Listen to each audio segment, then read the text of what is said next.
네, 연고찬 찬양대의 고백처럼 우리의 모든 것 되시는 하나님께 우리 모든 것들을 드리길 소원합니다. 여러분 한가위 잘 보내셨나요? 한가 고마워요. 우리 한가위 때 보통 이런 인사를 하더라고요. 덕담인데요. 더도 말고 덜도 말고 한가위만 같아라, 이렇게 서로 덕담을 하던데 우리 서로 좀 축복하면서 이렇게 했으면 좋겠습니다. 더도 말고 덜도 말고 한가위만 같아라. 우리 옆 사람 보면서 한번 축복할까요? 네, 하나님께서 그렇게 저희들을 인도해 주시기를 소망합니다. 저희가 이제 4주째 계속 요나서를 살펴보고 있습니다. 4주째 살펴보고 있는데 제목들 다 기억하시나요? 제목 한번 띄워주시겠습니까?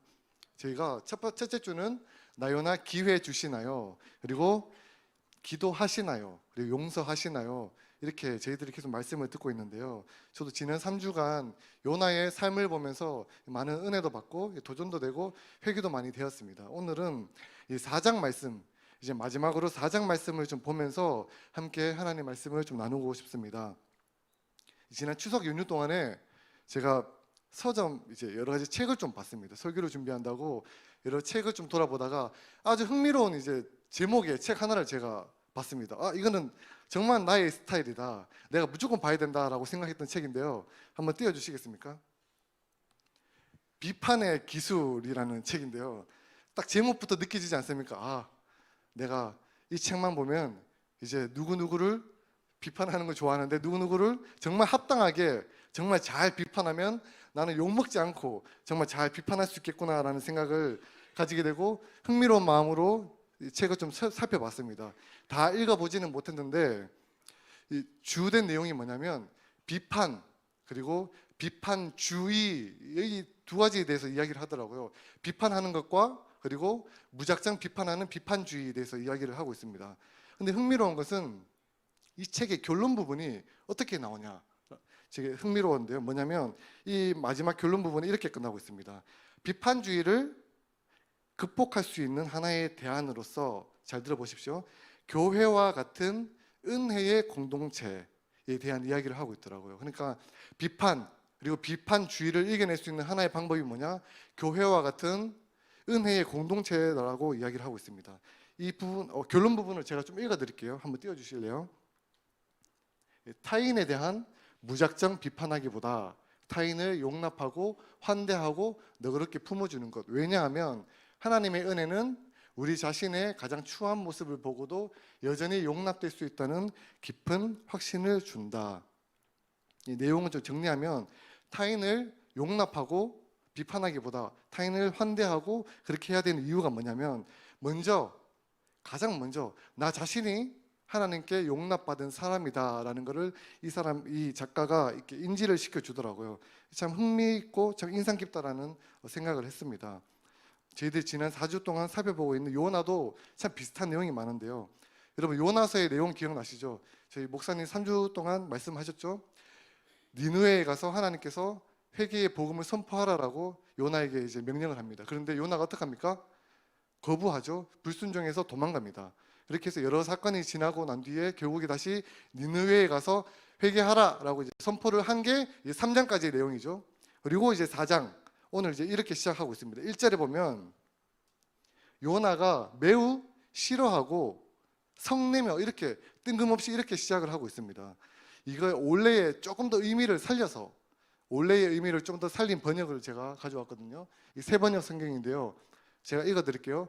요나는 이 일이 매우 못마땅하여 화가 났다라고 이야기를 하고 있습니다. 여러분 여기서 말하고 있는 요나가 화난 것, 요나가 이 일 때문에 화가 났다라고 이야기를 하고 있는데요. 이 일이 뭡니까? 요나를 기분 나쁘게 만든 것, 요나가 못마땅한 것, 이 일은 이 3장, 저희들 지난주 살펴본 3장 마지막 절에 나옵니다. 한번 읽어보겠습니다. 시작. 하나님이 그들이 행한 것 곧 그 악한 길에서 돌이켜 떠난 것을 보시고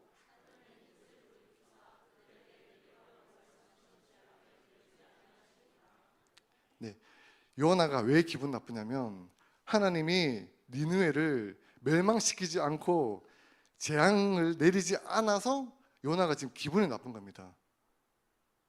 이해가 안 되죠?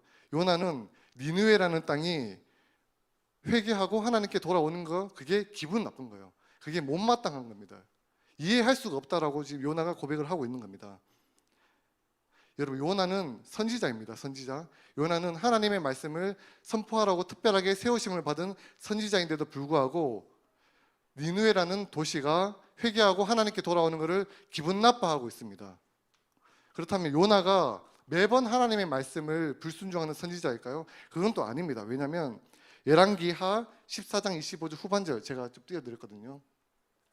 앞부분만 제가 읽어드리겠습니다. 이스라엘의 하나님 여호와께서 그의 종 가드 헤벨 아미떼의 아들 선지자 요나를 통하여 하신 말씀과 같이, 어떤 내용이냐면 자기의 고향 이스라엘을 위한 회복, 그 회복을 선포하라고 했을 때는 신나게 했어요.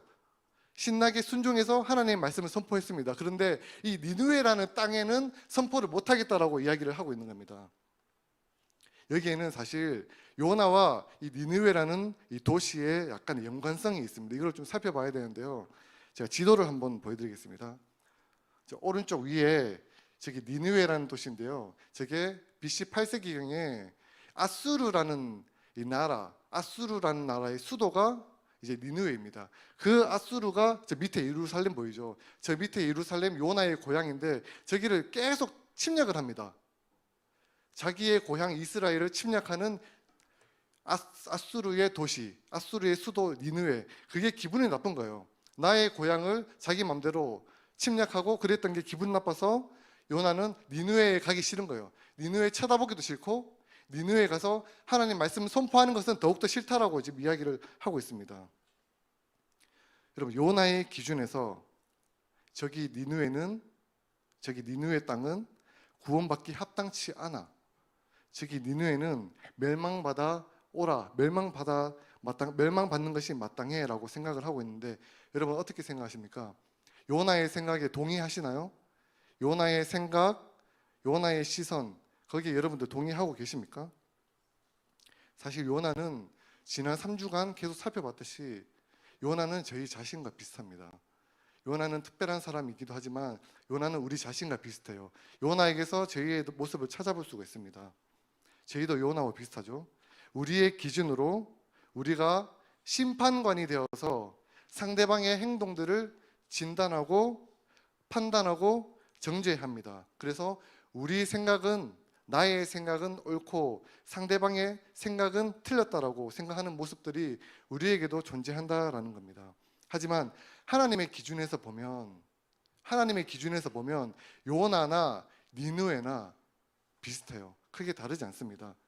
그리고 하나님의 기준에서 보면 우리나 저희가 판단하는 타인, 어떤 집단이나 크게 다르지 않습니다. 저희들만 그렇게 생각하는 거죠. 나는 시간 약속을 잘 지키고 나는 해야 되는 일을 열심히 하니까 저 사람보다 좀 나아. 그래서 나는 하나님께 쓰임받고 하나님께서 사랑하시는 분이고 사랑하는 사람이고, 저 타인은, 저 사람은 안 돼, 저렇게 해서는 안 되라고 저희들이 생각을 하는 거죠. 사실 그러지 않다라고 성경은 이야기를 하고 있습니다.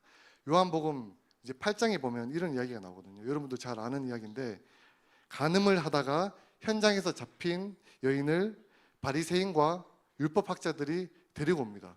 그리고 예수님께 세우죠. 사진 한번 띄워주시겠습니까?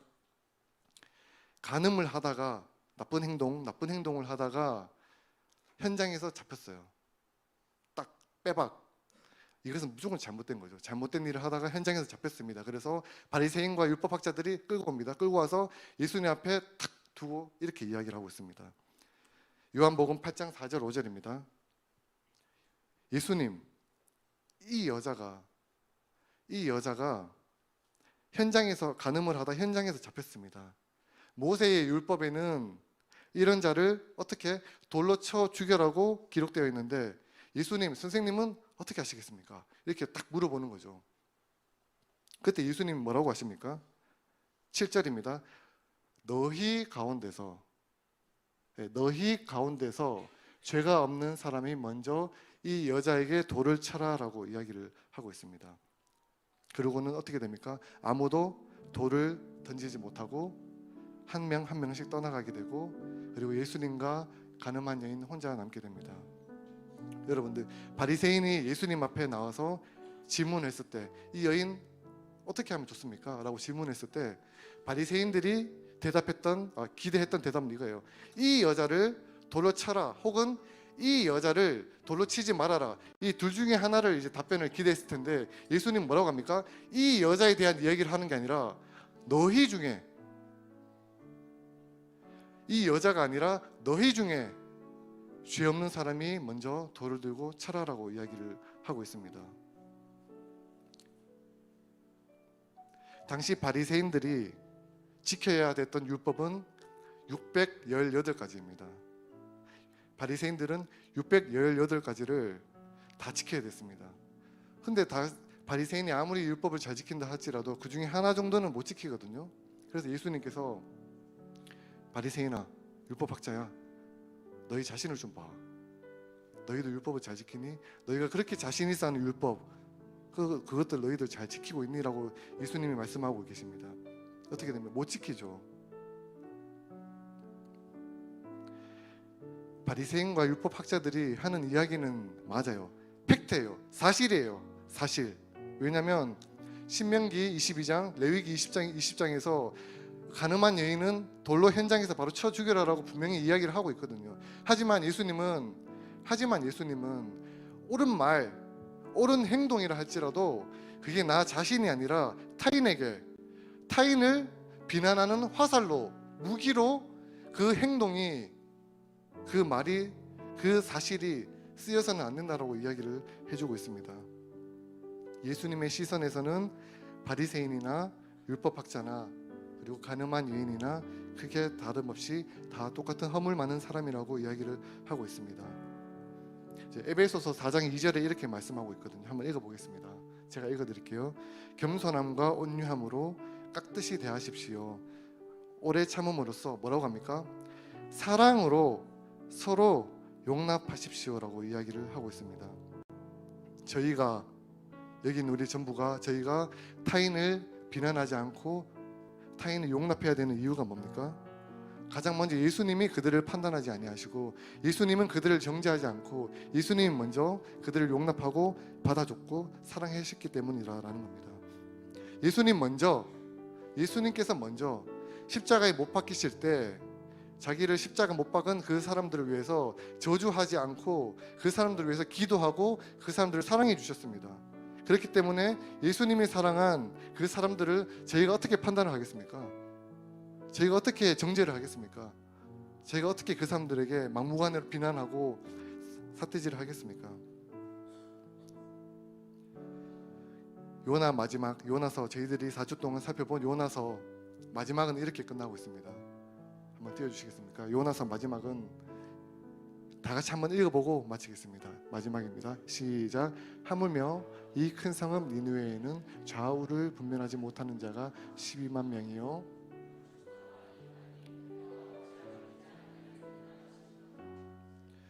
요나야, 너의 마음 이해해. 하지만 요나야, 니느웨라는 땅, 그 땅이 했던 행동, 그렇지만 그 땅 내가 너무 사랑하는 땅이야. 내가 그들을 얼마나 아끼는지 너가 아니? 이렇게 하나님은 질문을 하고 계십니다. 요나에게. 그리고 하나님은 오늘 이 자리에 모인 저희들에게도 이렇게 질문하고 있습니다. 누구야? 아무개야. 너희들 주위에 있는 그 사람, 너희가 판단하고 있는 그 집단, 그 사람들도 내가 사랑하는 사람이야. 내가 그 사람들 위해서도 십자가에서 못 박힌 그 사람들이야. 이렇게 이야기를 하고 있습니다. 그 사람들을 너희도 사랑해 줄 수 없겠니라고 하나님은 그렇게 말씀하고 계십니다.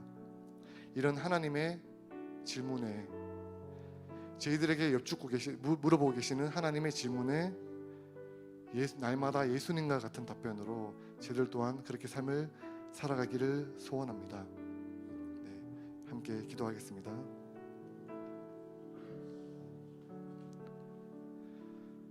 저희를 정죄하지 않으시는 하나님, 저희의 허물을 용서해 주시고 사랑해 주신 하나님 감사합니다.